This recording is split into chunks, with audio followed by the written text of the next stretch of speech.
this is an iHeart podcast. Guaranteed human. You're listening to a podcast, so you're doing something else too, like maybe scrolling home listings on Redfin, saving places you like without thinking you'll get them, because that's what house hunting has become. But Redfin isn't built for endless browsing. It's built to help you find and own a home. Redfin agents close twice as many deals as other agents, which means when you find a place you love, you've got a real shot at getting it. Redfin helps turn saved listings into real addresses. Get started at redfin.com. Own the dream. Hey, this is U.S. Olympic gold medalist Tara Davis-Woodhull. And I'm U.S. Paralympic gold medalist Hunter Woodhull. As athletes, our lives are about having a clear path. And a team that you can absolutely trust. So when it came to getting the best mortgage, we chose PennyMac.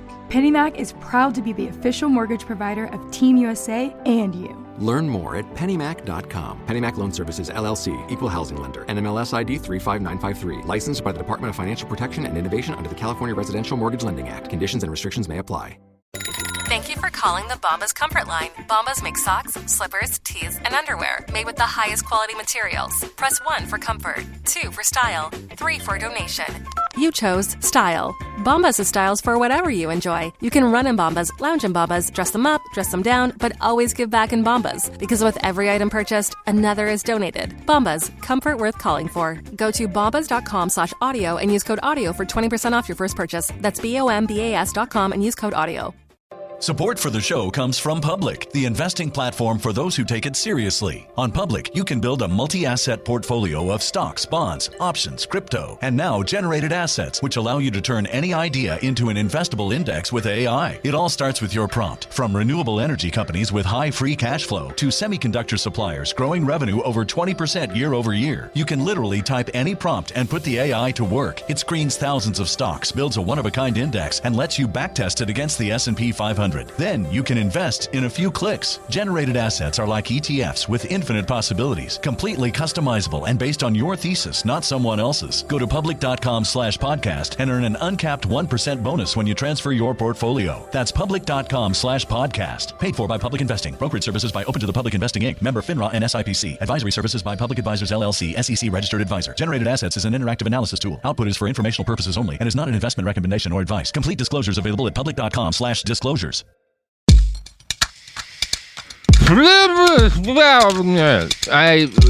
Podcast is returned. Robert Evans, Behind the Bastards. Jim Bakker, Part 2. Vic Berger, guest. Hello. Hello. How are Vic? How are? I just wonderful. That's good. That's good. I am experimenting with using less words than normal in the hopes that will make me easier to understand. So right. How's that going for you, buddy? Yeah, is that working? Poorly. Yeah, poorly. It doesn't work well. But you know what was working great in the 1980s was Jim Bakker's grift. Fucking, he's really hitting it out of the goddamn park in the 80s. Game. Yeah. 1987 would prove to be the high point for Jim and Tammy Bakker's empire of, whatever you want to call it. That year opened with PTL breaking ground on the Crystal Palace Ministry Center, a $100 million construction project. So that's they have expanded quite a bit at this point. Now, and this is I'm sorry, where is this again at the time? What state? Heritage USA. It's in I think South Carolina. South Carolina. Okay. Yeah. So the Crystal Palace Ministry Center was supposed to be like the palace itself was a gargantuan glass structure, 916 feet long and 420 feet wide. It was a full-scale representation of a Victorian era building from London. It would have a 300-seat auditorium and a 5,000-seat TV studio. Jim Bakker bragged to everyone who'd listened that when complete, the Crystal Palace would be the largest church on Earth. So that's awesome. Wow. Yeah, by 1986, PTL had more than 2,500 employees and revenue of more than $125 million per year. The Heritage USA theme park was hugely popular. More than 6 million people visited it that year. And again, only Disneyland and Disney World were more popular. So on the surface, it's not crazy that they would embark on a $100 million construction project, right? Sure. That seems, pretty easily within their means. And yet, on the very day that ground was broken for the Crystal Palace, Tammy Faye Bakker suffered a calamitous mental breakdown. Now, when it came to popularity outside of the evangelical Christian bubble, Tammy Faye definitely outshone her husband. Her heavy makeup and regular crying fits that sent it running down her face were regular subjects for parody. Like Bloom County made a lot of Tammy Faye Bakker jokes. Right. But on that... remember Phil Hartman did... yeah. Phil Hartman, yeah, on SNL. Yeah, he did a great Tammy Faye. Like she's definitely like the one who kind of cracked into the mainstream the most. Right. But the hysterics were not like just something she did for the camera or anything. Like she had serious emotional regulation problems, in part as a result of the stress of running a business that was constantly on the edge of collapse because of the financial crimes they were committing. That's not great for it's just not great. And so on that January day, she had a mental breakdown. And as Dawn Hardister, the former PTL head of security, later recalled, quote, "They left me in the house alone with Tammy, and that's when she started hallucinating. And I couldn't believe I'm there by myself with this lady, and she'd taken her clothes off, and Tammy didn't do that kind of stuff around me. We all knew she had some prescription drug problems." So this is a bad breakdown. And 2 months later, Tammy's problem grew serious enough that she required treatment for chemical dependency. As had become the norm, the Bakkers took to the airwaves and recorded a whole very special episode about Tammy Faye's battle with drug abuse. And again, this went over well with their audience. Like the fact that Tammy had been abusing narcotics, like didn't slow the donations down at all or make them any less beloved by their viewers. Right. Yeah. It's just, you see their faults, and they want to help. They want to help her problem. Exactly. What didn't go over well with the audience was a blockbuster article in the Charlotte Observer, published just days later, revealing the sordid details of the rape that Jim Bakker had committed on Jessica Hahn. So that comes out in 87 too. And while this is happening, the Observer continued to tear into Bakker's ministry for its flagrant misuse of funds. They published more than 600 stories in 1987 alone. So they are... Wait, 600? Yeah, they are fucking tearing into this. Man. Yeah, the Charlotte Observer wants this stopped, and they put in the fucking groundwork. And they revealed this massive chain of fraudulent fundraising, fake lifetime memberships, incorrect tax exemptions based on its status as a nonprofit religious organization. It's revealed that the FCC actually launched an investigation into PTL back in 1979, over $300,000 in funds raised for missionary work overseas that was just spent on the theme park instead. And it becomes kind of clear that the theme park has been losing money for a while because it's just so fucking expensive, and all of these things that he keeps adding to it are so ambitious. So they're like raising money for other things and then spending them on this theme park because fucking Jim Bakker loves his stupid theme park. It's pretty cool. So Jim raised huge amounts of money for overseas ministries, and his followers, donated that money in the hopes that he'd send out preachers and provide humanitarian aid to impoverished areas. Instead, he rerouted millions of dollars of this money and pumped up his theme park. So the park bled millions a year, and much of Jim's criminal behavior was dedicated to plugging that hole. In 1988, he was indicted on 8 counts of mail fraud, 15 counts of wire fraud, and 1 count of conspiracy to commit fraud. Between this and the big reveal that Bakker had spent another $265,000 of church money bribing his rape victim, there was no way for Jim and Tammy to stay at the head of the PTL, so everything falls apart very fucking quick. So we have found the line here, though. This is where it hits. Right. So that's good that there's a line. This proves to not be something that you can get on TV and be like, hey, fucking, this is what I did and it's fine because I'm giving myself up to God. That there is a line to how much you can do that. Right. Yeah, or at least there was. Our old friend Jerry Falwell sailed into the Gap to take over the ministry and try to right the ship. And if he thought doing this would be an easy way to turn a dime, he was very, very wrong. It quickly became clear that due to Jim's criminal mismanagement, the ministry owed nearly $100 million to various creditors and more than $55 million in back taxes. Falwell resigned less than a year later and accused Jim Bakker of being, quote, probably the greatest scab and a cancer on the face of Christianity in 2,000 years of church history. Oh my God! Like there's some genocides in there, and he's like, no. There's a good clip of Falwell just before all that where they're like $70 million in debt, and he raised a goal if they wanted to get $22 million in a month. He would go down the water slide in his suit. Yeah. And they raised that money, and he went down the slide in his suit. Yeah. It's amazing. It's $22 million. Just imagine asking people to do that. It's so good. Yeah. It's good and cool. So Jim Bakker was quick to tell the New York Times that, without a miracle of God, we will never minister again. But it was clear to every rational observer that he and Tammy had just stepped back from the flaming wreckage of their ministry to wait out for the inherent forgiveness of the well-meaning rubes who supported them. Alas for Jim, he would have to weather a massive criminal trial before this could happen. Tammy Faye escaped indictment, and there's a great debate to this day as to how much she actually knew. It's probably fair to say she was more or less an equal partner and was fully aware of the enormous intercontinental scam that paid for her houseboats and fur coats, but she escaped without legal consequences, and her husband was not so lucky. Their former employees rolled on him pretty much instantly. Steve Nelson, a PTL employee who was responsible for the lifetime membership program, testified in court that memberships had been deliberately oversold. The act of betraying his boss and God to a court of law was more than the old man's constitution could take, and he collapsed on the stand. As the court sketch artist later recalled, when he fainted, it was this silence, and a voice from the audience came up and said, "Oh, he's giving his life to God." And Baker's attorney called him up and said, Jim, as if there's going to be a miracle, he can bring him back to life.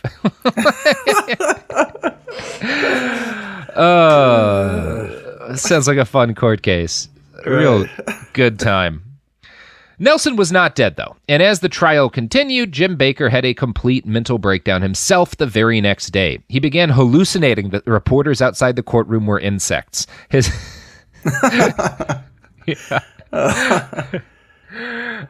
head of security recalled later that night, he was curled up underneath his attorney's couch. I think the weight of that trial and the weight of everything he had done, good and bad, just crushed him. Yeah. Yeah. So, right. Yeah, well, I would hope so. Well, yeah. What do you think's going to happen? Yeah. So Bakker was committed to a psychiatric ward in the federal prison, and the trial was put on hold for 6 days. When things finally concluded on October 5th, 1989, Jim was found guilty on all 24 counts and sentenced to 45 years in prison. He was also ordered to pay a $500,000 fine. He appealed, but the court withheld his conviction. They did grant him a sentence reduction hearing, though, and dropped those 45 years down to just 8, and he only actually served 5 before being paroled in 1994. So that's great. Yeah, 5 years. And steal millions of dollars, rape a woman, 5 years. Right. And back out in a minimum security prison. Yeah. And his cellmate was Lyndon LaRouche. It's so good. Oh, boy. So, alas for Tim, Tammy Faye was not a waiter. She filed for divorce while he was in the clink and married a guy named Roe Messner, a contractor who'd helped to build Heritage USA. Tammy knew how to pick him. In 1996, Messner was convicted to 27 months in federal prison for bankruptcy fraud. So, yeah. There we go. And weirdly enough, Tammy Faye dies in, I think, 2007. She gets cancer, but her second act is actually kind of sweet. Like, she becomes, for purely ironic reasons, she becomes a gay icon because of her like makeup and everything. Like, she's seen as this, like a lot of like drag queens and people like that will emulate her makeup style just because it's like so garish and out there and kitschy. Yeah, my first exposure to her was when she was on that VH1 reality show, The Surreal Life. Yeah, do you remember that with Sherman Hemsley and the guy from Smash Mouth? It's amazing. Yeah. And she, she'd said horrible things, as had her husband, about gay people on PTL. And I don't think she ever, like, came out and just said, like, I was wrong. But she did state later in life that, like, when everything collapsed for her, the only people who were there for her was the gay community. Because they, yeah. So that's interesting. Tammy, I don't know what to say about Tammy Faye Bakker. She's an interesting person. Yeah. So, once he was out of minimum security prison, Jim Bakker wound up briefly in a halfway house. Before his fall from grace, he'd owned a 55-foot houseboat, a $55,000 Rolls-Royce, and a $45,000 Mercedes-Benz, along with numerous palatial mansions all around the world. Afterwards, he wound up living in a rented farmhouse in North Carolina. There, Jim began to execute an epic plan to rebuild his empire. It started with the publication of his second autobiography, titled I Was Wrong, which is at least a better title than If I Did It. Mm-hmm. Yeah. It's true. Yeah. In it, he seemed to repudiate the prosperity gospel beliefs that had dominated his first ministry. He wrote, "I was appalled that I could have been so wrong, and I was deeply grateful that God had not struck me dead as a false prophet." So, that's interesting. And the book was step one. But if Jim was going to achieve his goal, which was to just do the same thing he'd done before a second time, he knew he was going to need to sell himself to a new community, a community open-minded enough to forgive someone like him. He found this community in Los Angeles, California, at a place called the International Dream Center. And according to the Washington Post, quote, "There he lived in a cramped and crumbling room with his son Jamie, 22, and received visiting reporters eager to chronicle his recovery. All the glowing articles about the new Jim Bakker mentioned his rough life in the ghetto, including the cramped room." And yeah, so Jim throws himself on the mercy of the black evangelical Christian community. Like, that's who he goes to when his chips are down. And as surprising as it might seem, they took him in. Some of this had to do with the fact that, as I stated, PTL had been very popular with the black community, and the Bakkers had always been relatively good on racial issues. So many of the folks that he reached out to in LA remembered him from their childhood. Right. But as the Post's reporting continues, that's not the only reason he was accepted. Bakker's story of temptation, collapse, prison, and loss resonated with many poor black folks in LA. You know, this is obviously Jim's actual experience of crime in prison was no similarity, but he was good at spinning it. They at one point, like when he was doing this sort of revival tour, they interviewed a number of the folks who were in line to buy his book in LA. And I want to quote from that now. One of them is his former cellmate at Jessup, Nathaniel Mathis, 32, now working at a telephone company, who showed up to wish his friend well. "I can relate so much to him, how he was stripped of everything," Mathis says. "Like Jim, I lost everything, 110%, but the Lord works in the lowest valleys." Lawrence Drew and his friends are all black men in their 20s, just out of prison on drug-related or similar charges. In 4 hours, they have to show up at a janitorial job for Manpower for Jesus, their halfway house alternative. All are hopeful that their lives will soon change, and they look to Bakker for inspiration. "Oh, sure, all of us can relate to him," says Drew, who has just paid $25 for Bakker's book and is waiting patiently to have it signed. "He's the underdog, and that's what we are, underdogs. He's real. He's very real. And now, by which he means after the prison term, I think he can be more powerful than he ever was." Ooh. Yeah, that's not what you'd guess, right? Right. What is going on there? What is like that mindset to? I don't get it. Yeah, it's people will just talk. Just ignoring exactly what he did. Obviously it's like the MAGA folks today are just exactly. It's the same mindset. Like, whatever. He's fighting for us. I guess. I don't know. I don't understand it. Yeah, it's hard to understand. Some of it is just that, like, as a general rule, the black Christian community is considered to be is extremely forgiving, right? Mm-hmm. Like a number of prominent figures in the American history have, like, after doing something bad, like shown up at like a black church and given a speech or something, and like done the mea culpa there, because it's kind of a good place to do it. And there's a lot of complex reasons for that I don't feel competent to get into, but it's like it is a trend, particularly for like white people who do something really bad. Like, I'm gonna wipe this away by I don't know. It's a thing that happens. So that's good. Yeah, that's fun. Yeah. Now, one of the things, ironically, that helped Jim Bakker in crafting his Act 2 was the fact that he'd never been a very good preacher in the theological sense. All of his sermons and ideas were just cribbed from more original thinkers, people like Oral Roberts. It was hard for him to come up with much on his own because Jim had dropped out of Bible college and never quite finished reading the Bible. And it would seem to me that this would be a bad thing to reveal after you've spent 30 years as like an expert on Christianity. But Bakker leaned into this successfully, and he flipped it into a positive, because now he could start claiming that he'd learned the Bible in prison, and that like that taught him more about his faith than Bible college. And this is how he starts to claim, like, this is how he learns prosperity gospel's wrong, as while he's in prison he gets to really focus on the Bible for the first time. It's an amazing grift. It's an amazing grift. from the Washington Post, quote, he learned above all that the meek shall inherit the earth, that his 40-room mansion and air-conditioned doghouse and 12 cars were part of an ungodly, arrogant lifestyle, a realization he came to a few months after he was initially denied parole. I believed, the Bible said, above all, God wants you to prosper. Well, when I went to prison, I began to study the Bible, and I realized that Jesus Christ didn't have anything good to say about money, he says in his sermon. He called money the deceitfulness of riches. He said, woe unto the rich. And this plays really well to a crowd of poor black people in LA. And it's amazing that this is coming from this fucking guy's mouth, but it works. God. It's something else. It's just, I don't understand. I don't know that I ever will, if guys like Jim Bakker are grifting on easy mode, or if he's like if he's just that good. It's impossible for me to really tell. But it works. Yeah. Get some money in, you know. Yeah, so Jim reinvents himself as a humbled man preaching the word of God from the position of a sinner. He talked about the little log cabin where he lived now, which was really a 17,000 square foot home lent to him by a wealthy follower. And he met a new wife, too, Lori Beth Graham. She was a preacher as well, with a harrowing history of abortion and drug abuse to give her the kind of arc that really sells to the evangelical crowd. But her real main qualification, in Jim's eyes, was the fact that she was the spitting image of his ex-wife, Tammy, only she was 17 years younger. Exactly. And it's worth noting that, like, his first wife's Tammy, second wife's Lori. That's not for nothing. Right? There's something going on there. Yes. And you know where else there's something going on, Vic? Where's that? The products and services that support this podcast. Oh, let's hear about that. Oh, yeah. Yes.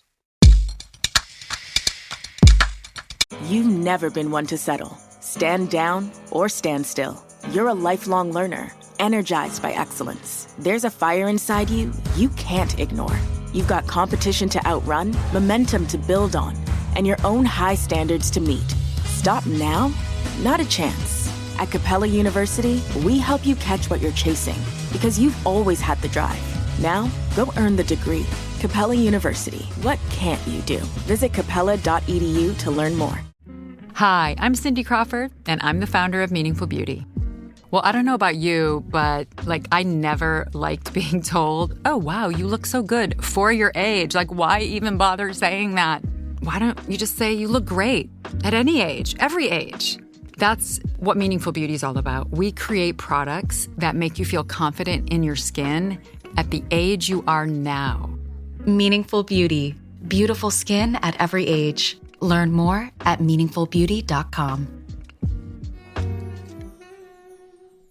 For period protection you can put on and forget about, nothing beats Knix leak-proof underwear. North America's #1 leak-proof underwear brand. Let's face it, life can be unpredictable, but your leak-proof underwear shouldn't be. That's why millions of people choose Knix. For periods, for light leaks, for everyday freshness. Knix undies are super comfy, super absorbent, and made to handle whatever your day throws at you. Day 2 of your period? Covered. Your daily run? No problem. That big sneeze? You know the one. Yep, we've got you. And with styles like bikinis, boy shorts, thongs, and high-rise, plus sizes from extra small to 4XL, Knix makes it easy to find your perfect fit. Say goodbye to stress and leaks, and say hello to undies that work just as hard as you do, no matter the leak. Find the style and level of protection you want at Knix.com and use code FLOW15 for 15% off. That's KNIX.com, code FLOW15 for 15% off. Knix, for your leaks, for your life. Support for the show comes from Public, the investing platform for those who take it seriously. On Public, you can build a multi-asset portfolio of stocks, bonds, options, crypto, and now generated assets, which allow you to turn any idea into an investable index with AI. It all starts with your prompt. From renewable energy companies with high free cash flow to semiconductor suppliers growing revenue over 20% year over year, you can literally type any prompt and put the AI to work. It screens thousands of stocks, builds a one-of-a-kind index, and lets you backtest it against the S&P 500 500. Then you can invest in a few clicks. Generated assets are like ETFs with infinite possibilities, completely customizable and based on your thesis, not someone else's. Go to public.com/podcast and earn an uncapped 1% bonus when you transfer your portfolio. That's public.com/podcast. Paid for by Public Investing. Brokerage services by Open to the Public Investing Inc. Member FINRA and SIPC. Advisory services by Public Advisors LLC, SEC registered advisor. Generated assets is an interactive analysis tool. Output is for informational purposes only and is not an investment recommendation or advice. Complete disclosures available at public.com/disclosures. Wow, those were great. Products, pretty good services, better products than services, I have to say, but that's a matter of interpretation, much like the Bible. So, with a stable base of supporters in California, Jim began to tour the nation once more. He built up his time in a cushy minimum security prison for massive fraud into a journey through the eye of the needle. The Washington Post reported on one sermon he gave in Jericho City. He describes the exact moment of his epiphany, a story he calls his day in the pit of hell. Speaking as if in a fugue state, he recalls vague and spooky details. A door open, a madman singing la la la la la. At some point he looked down into the possessed eyes and the door locked behind him. He was either in the insane asylum or in solitary confinement. A man was dying in the next cell. A toilet was overflowing. I had lost the will to live, he tells the crowd. I had slipped into a corner of hell. As I was going insane, a voice cried out at the split second I was leaving the world. It cried, Jim, I love you. At first he saw no one. Then a vision appeared at the door. A man with brown skin and brown eyes. I didn't know angels are black, he says. I didn't know.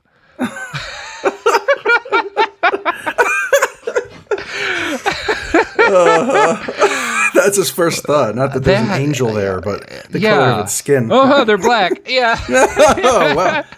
Didn't call that one. Right. Fucking amazing. Yeah. Amazing that this plays. Not long after that speech, a wealthy follower swept in and donated $25 million so that Jim and his new wife, Lori, could build a new compound to film their show from. The Bakkers instantly abandoned the flock they'd cultivated in Los Angeles, but they were sure to use the story of those people's generosity to reinforce the narrative of their own awesomeness. During his tour of America, Jim would regularly refer to his Los Angeles ministry as the inner city. That was how he was supposed to, but he would generally slip and just call it the ghetto, saying things like, I found healing in the ghetto. Those people love me so much. Oh my God. Those people. Lori also had a number of choice lines in that vein, telling one reporter, this is probably not PC, but out of all the races, white, Hispanic, Afro-American, the people of the black race have been by far the kindest to Jim. Out of all the races.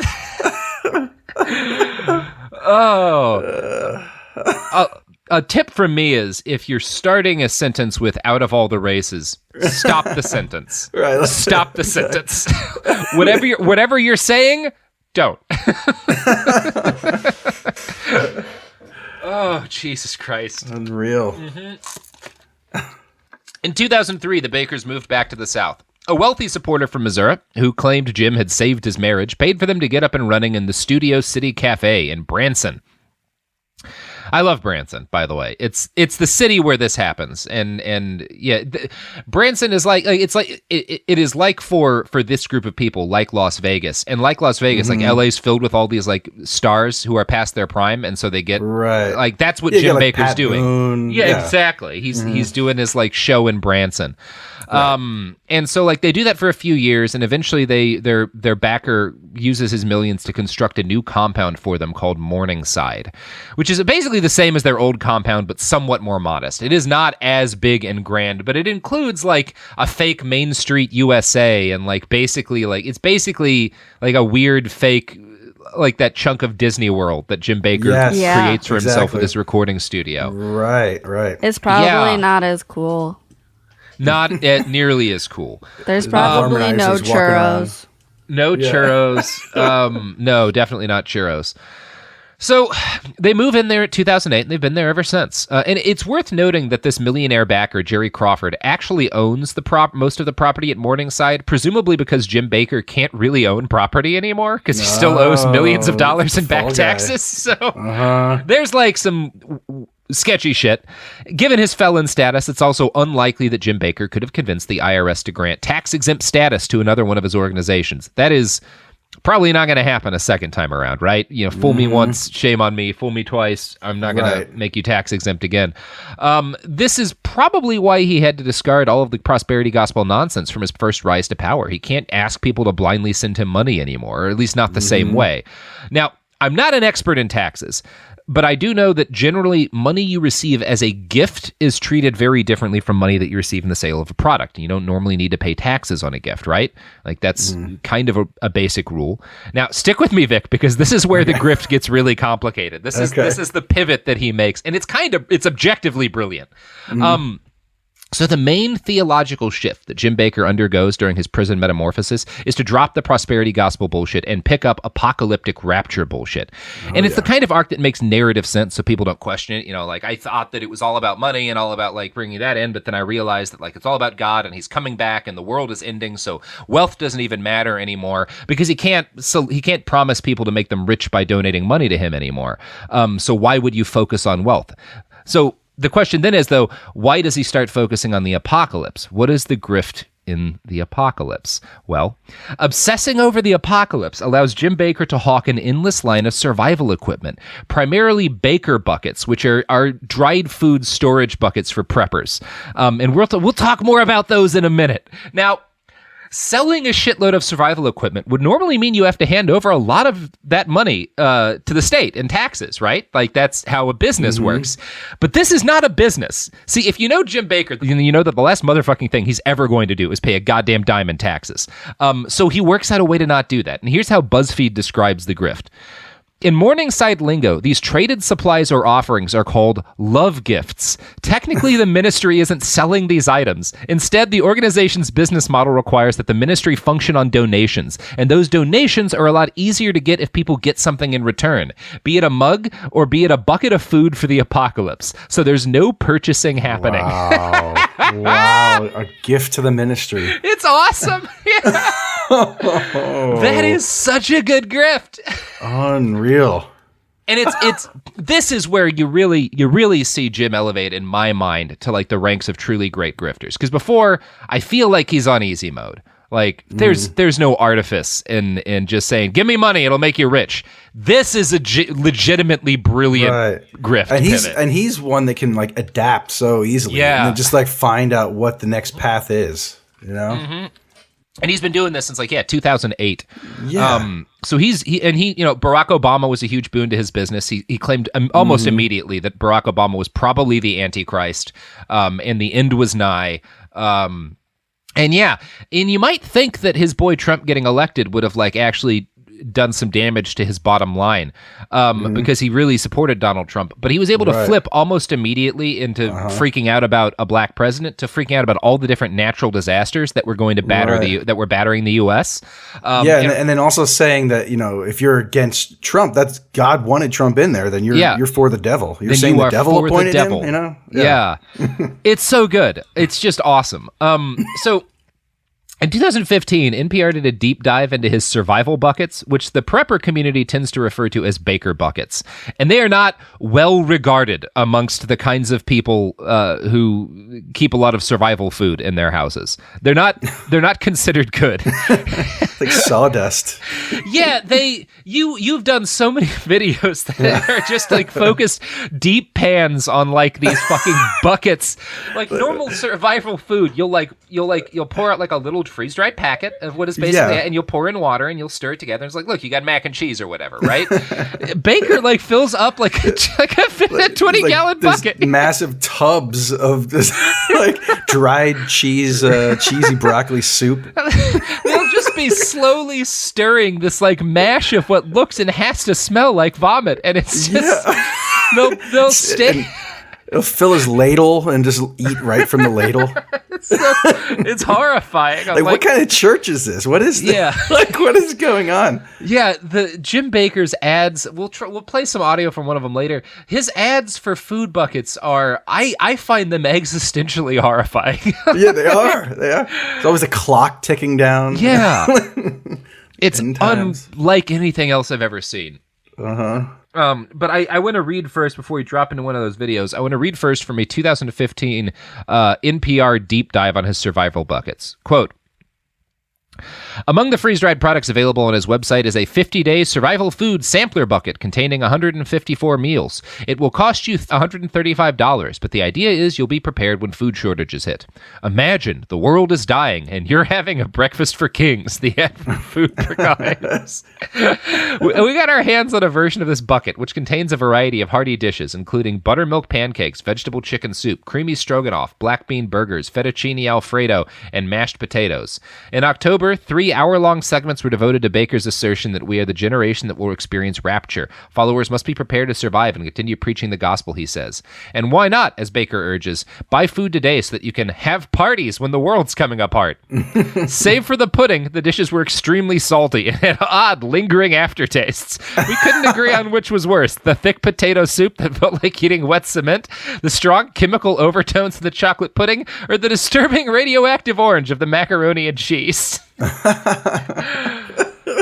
Oh, Christ. And gross. Do you have a segment you want to play about the Bakker buckets before we move on? Because that's... Yeah, there's... Yeah. Like, you talking to me? Like, yeah.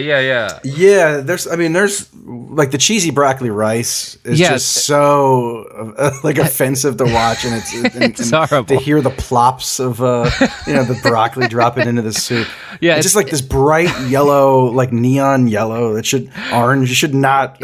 No food should be that color. Yeah, it's almost Lovecraftian, and it's It's unsettlingness, and I don't know.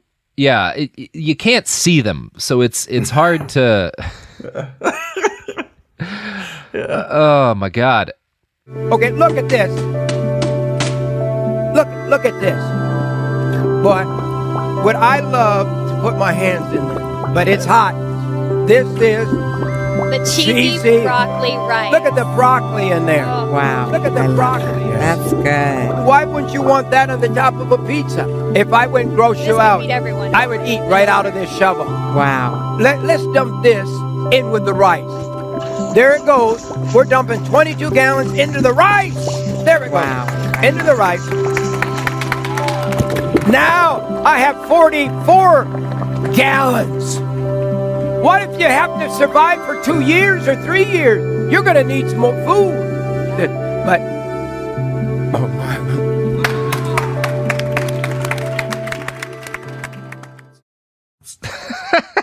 And it just looks almost like powdered protein. It's just like, right. Like I eat a lot of dried food. I go camping. I do like some survival. He's just eating. It's so good. Sick. It's so good. I've never no one else sells. I'm very familiar with how people sell survival food. No one does this. Yeah. The best is that he must have had like extra buckets. Yeah. So now he started selling buckets filled with Bibles, which is insane. and they recommend burying the Bibles is the bucket for when they need it down the line. Completely insane. It's unbelievable. It's amazing. It's amazing. He's selling a 28 bucket sampler there for $2,500. Donation or more. P.O. Box, Branson, Missouri. Unfucking real, dude. I'll never understand how this works, but it does. No, I don't know. And if must have some good lawyers on his side, I don't even know if anyone's tried. Like there's this is just the way the law works, and it shouldn't. Right, it should not. You shouldn't just be able to say it's a donation. Here's your product. Right. But I guess it's fine. Yeah. Yeah. We've all agreed not to stop this. Right. It's pretty cool and good. And I have to note, one of the surreal things about watching modern Jim Bakker's ads is that he looks like David Cross in a costume. He definitely does. Yeah, that's definitely part of it. He emerged from prison, and then he kind of had he's wearing a cap now, and he's got this like beard. Yeah. He's like he reinvented himself a little bit, his look. Yeah, you have to when you do this. Yeah. So, Vic, I'm going to start selling buckets of slop. I mean, no, taking donations. If you donate $2,500 to me, I will make sure 44 gallons of something liquid and hot arrives at your door. I'll find a way. So let's send the money over, and in the meantime, check out these ads for products that are not donation based and function within the regular economy and have to pay taxes. You've never been one to settle. Stand down or stand still. You're a lifelong learner, energized by excellence. There's a fire inside you you can't ignore. You've got competition to outrun, momentum to build on, and your own high standards to meet. Stop now? Not a chance. At Capella University, we help you catch what you're chasing because you've always had the drive. Now, go earn the degree. Capella University. What can't you do? Visit capella.edu to learn more. Hi, I'm Cindy Crawford, and I'm the founder of Meaningful Beauty. Well, I don't know about you, but I never liked being told, oh, wow, you look so good for your age. Why even bother saying that? Why don't you just say you look great at any age, every age? That's what Meaningful Beauty is all about. We create products that make you feel confident in your skin at the age you are now. Meaningful Beauty. Beautiful skin at every age. Learn more at meaningfulbeauty.com. For period protection you can put on and forget about, nothing beats NYX leak-proof underwear. North America's #1 leak-proof underwear brand. Let's face it, life can be unpredictable, but your leak-proof underwear shouldn't be. That's why millions of people choose NYX. For periods, for light leaks, for everyday freshness. NYX undies are super comfy, super absorbent, and made to handle whatever your day throws at you. Day 2 of your period? Covered. Your daily run? No problem. That big sneeze? You know the one. Yep, we've got you. And with styles like bikinis, boy shorts, thongs, and high-rise, plus sizes from extra small to 4XL, NYX makes it easy to find your perfect fit. Say goodbye to stress and leaks and say hello to undies that work just as hard as you do, no matter the leak. Find the style and level of protection you want at NYX.com and use code FLOW15 for 15% off. That's KNIX.com, code FLOW15 for 15% off. NYX, for your leaks, for your life. Support for the show comes from Public, the investing platform for those who take it seriously. On Public, you can build a multi-asset portfolio of stocks, bonds, options, crypto, and now generated assets, which allow you to turn any idea into an investable index with AI. It all starts with your prompt. From renewable energy companies with high free cash flow to semiconductor suppliers growing revenue over 20% year over year, you can literally type any prompt and put the AI to work. It screens thousands of stocks, builds a one-of-a-kind index, and lets you backtest it against the S&P 500. Then you can invest in a few clicks. Generated assets are like ETFs with infinite possibilities, completely customizable and based on your thesis, not someone else's. Go to public.com/podcast and earn an uncapped 1% bonus when you transfer your portfolio. That's public.com/podcast. Paid for by Public Investing. Brokerage services by Open to the Public Investing Inc. Member FINRA and SIPC. Advisory services by Public Advisors LLC, SEC registered advisor. Generated assets is an interactive analysis tool. Output is for informational purposes only and is not an investment recommendation or advice. Complete disclosures available at public.com/disclosures. Yeah, Jim Bakker wound up on Donald Trump's side of the 2016 election, and his political stances over the last few years won't really surprise anyone. In August, he said this: Hillary Clinton is a very wicked and unchristian woman. She supports gay rights and abortion. I would say she is a bride of Satan. If America elects her, it could lead to Armageddon. Cool. So she would have been so much better of a candidate if she was married to the devil. Less problematic than Bill. Yeah. But alas. Initially, it looked like Trump's election would be bad for Jim's business, like I said. The whole President Hillary means Armageddon line, I think he was really gearing up for Hillary Clinton as president, because he would have sold the shit out of food and Bible buckets. He could have had this whole thing about, they're going to ban the Bible. You got to bury your Bibles. You got to bury your food. Bury it all. Right.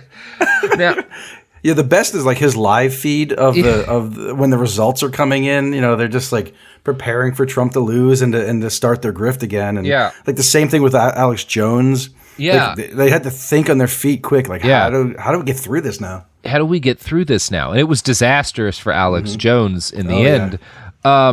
It wasn't disastrous for Jim Bakker. I don't really know why, other than that, like, Alex Jones is violent and commits a ton of crimes, and I think Jim Bakker's been pretty careful about committing crimes since all of the crimes he committed sent him to prison. Right.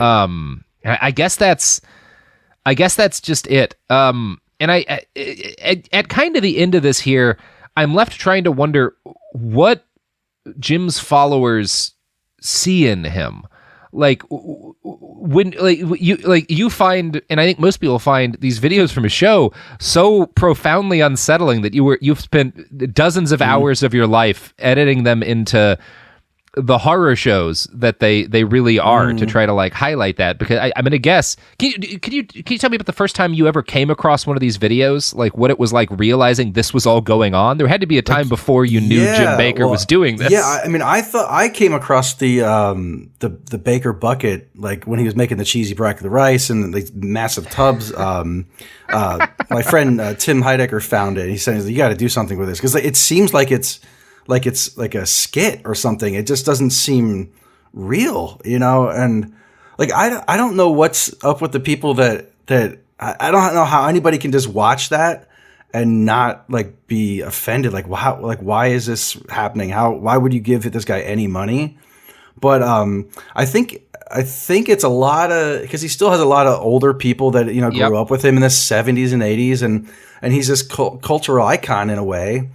And there's a little bit of the cult mentality too there, because like even you can actually like buy rooms in his studio, so you can be like live there. They live in the studio, so like all old ladies, pretty much. Yeah. But I've noticed recently, well, even before the coronavirus outbreak, like the crowd has been pretty slim. It's been like they've been trying to fill the rows with like statues and stuff to make it, fill the room up a little bit. But yeah, I'd be curious to know how they're doing.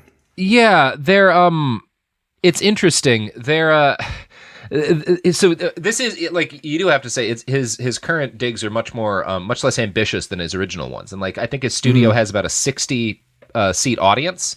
They're kind of all older women, and it does seem like there have been less of them lately for obvious reasons. But he did slip with the with pushing the silver solution. Yeah, he did. He got in trouble for that.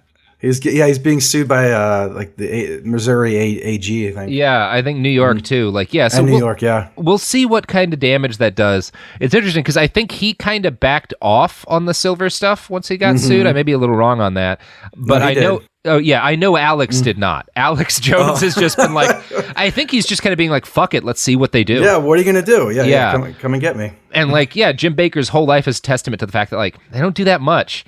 Like, you have to commit tens of millions of dollars in fraud and violent rape, and like the rape didn't have any impact on his sentencing because he wasn't charged for it. But I do think it kind of played into the fact that like something happened to him. Like, I think if he just committed financial crimes, I doubt he would have spent more than like a year in prison. But it's quite a thing. Anyways, I wanted to kind of end by trying to get into the heads a little bit of the people who watch this and love this and find him inspiring, because I will never really understand them, but we should try to a little bit, because it's important. So I found a BuzzFeed article that interviews a woman who's a big fan of Jim Bakker's, an older lady named Days Green is her last name. Quote, "I watch the show because I can connect with Jim and Lori. They seem to be such everyday people," she says. The stuff they talk... right away, I'm like, how the fuck? Like, who do you know? Even there, like, what? Like, I grew up in the South. I know the rural parts of this country. I don't know anyone like Jim Bakker. Like, what the fuck are you talking about? Jesus, the stuff they talk about the show, it's stuff that we everyday people struggle with. And I guess that part is true because they do talk very, candidly about that. It's helped me to be a better person. So that part I get. Days Green is worried about many things. The Leviathan spirit, natural disasters, pestilence, bird flu, swine flu, Palestine, the second coming of Christ, ISIS, blasphemy, and immigration. Just the amazing list of like, yeah, you should be worried about, diseases and natural diseases. Palestine? Wait, no. Yeah. Immigration. Right. Over the course of our conversation, she expresses fear that the world is crumbling before her, that people are falling further and further away from God. I am awake, Days Green says. People say that I am crazy, but I am not crazy. Jim Bakker is not crazy. We know that something is happening, and we are trying to do something. Mostly, Days Green says she has been called crazy by the church she used to attend. She asked the church to preach on the book of Revelation, to reveal the truth of the Bible that she believes people need to know because it's happening now. She uses a verse from Hebrews 5:12 in our conversation, which chastises young Christians for their dependence on easily digested topics of faith instead of trying to tackle more meaty ones. Revelation, in her opinion, is the meat. I guess I got thrown into the fanatical group, she says, because her church asked her to leave. Days Green's faith is tightly bound together with her politics. She says she is a Donald Trump supporter. She wants the swamp in Washington, D.C. cleared out, and she wants America to return to the America she lived in during her childhood. There's a lot of it there, and that's why Main Street USA is the theme of his current, compound sort of church thing. They want to go back in time, and they're very open about that. I'm continuing the article because I think this is important. Her biggest personal cause is immigration. She wants her governor, Greg Abbott, to get rid of the sanctuary cities in Texas. In fact, Abbott recently signed legislation banning them. It used to be a little shelf in the grocery store that had a few little Mexican things on it, but now there's a whole section of the store that's written in Spanish, she explains. They are supposed to assimilate. It went from 5 Mexican families to around us to 20. There are Muslim people living in Graham, a nearby town. They took over the convenience stores, she pauses. I don't want to have to physically fight those people here on our own homeland for our Christian American values, but I will. They're an invading force, I feel. There you go. Yeah. God. Yeah. And that's what. That's something though. I mean, because I think he does have Muslim guests on his show. I think I could be wrong. But I don't know enough about that, but that's at least what this lady takes. Yeah. Interesting. Yeah, it's pretty wild. And the language that Bakker used around Donald Trump is pretty wild. In the run-up to, during the election, he said at one point, I'm not supposed to tell you this, but I have eyewitnesses. Donald Trump is a very tender man, and he weeps. He wants to please God more than anything else. He wants to be president of the United States and make things right in this country because he loves God Almighty. Then, with his eyes shining, Bakker declared, God has called, I believe, Donald Trump. So, yeah. And Bakker says Trump called him to thank him after his election, and they were invited to the inauguration, which they attended. They were invited to the inaugural prayer breakfast and inaugural ball. That's... Yeah, you got this guy walking around the White House. That's normal, typical stuff. Yeah, this is good. Yeah, it's good. Good for America. Good for America. I mean, in terms of the rapists in the White House, he's... one of them. Yeah, that's right. He is among them. He's on the list. Yeah. Yep. That's our episode, Vic. Uplifting. Yeah. How's everybody feeling? Oh my God, I need a bath. Yeah, a bath in one of those giant buckets full of cheesy broccoli. Right. Exactly. Yeah. Oh my Christ. So, how are we doing? Doing all right. Yeah. Yep. Robert. You're frozen. I know. Yeah. We're all frozen. Frozen Yes. in awe of the grifting talents of Jim Bakker. That's what it is. Fucking incredible. Well, Vic, you want to plug your pluggables? Do you sell gigantic 44-gallon buckets of slop? I don't at the moment, but I'm working on it. Yeah. And, if you gonna get my dusty food together, some You mix it with a little water, and you can feed your family. The good, as a general rule, the good dried food like that, you open the packs and you can tell it's food, right? It looks like freeze-dried and like shrunken and desiccated, but it looks like what it is. And like some of it you can actually just eat dry and it's not bad. Like Mountain House, you can eat that shit dry and it's pretty good. Baker's food, just looks like sawdust. It is, it's just slop. It's like, a pig should be eating it. I don't know how he's... Put a trough out there and That's fucking incredible. Right. Fucking incredible. But you can, if you want to see my re-edits of Jim Bakker videos, you can head to my YouTube, Vic Berger. There's a number of them on there. There's a lot of stuff there. A lot of fun stuff. You can check me out on Twitter, Facebook. Type in Vic Berger, and there I am. Yeah. There he is. Mm-hmm. And I am also on the internet. I write okay on Twitter. We're at BastardsPod on Twitter and Instagram. We have a TeePublic store where you can buy merch. Robert also hosts a podcast called The Women's War. You should check it out. And I haven't verified any of this information, so check up on it on your own. Yeah, what he said. Oh, and thanks for what you guys do. You guys are doing important work documenting all this. Seriously. Thank you as well. Please please continue doing.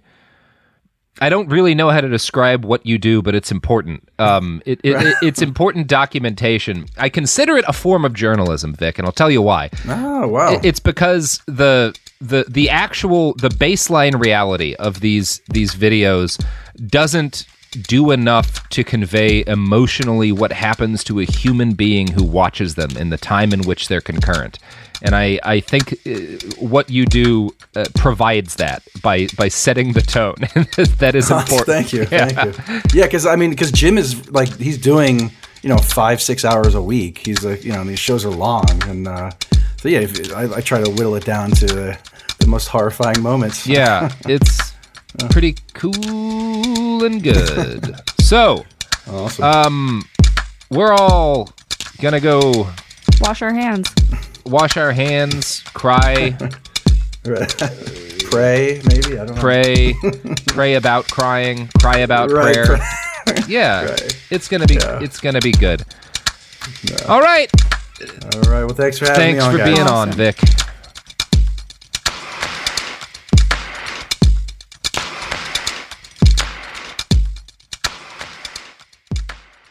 You're listening to a podcast, so you're doing something else too, like maybe scrolling home listings on Redfin, saving places you like without thinking you'll get them, because that's what house hunting has become. But Redfin isn't built for endless browsing. It's built to help you find and own a home. Redfin agents close twice as many deals as other agents, which means when you find a place you love, you've got a real shot at getting it. Redfin helps turn saved listings into real addresses. Get started at redfin.com. Own the dream.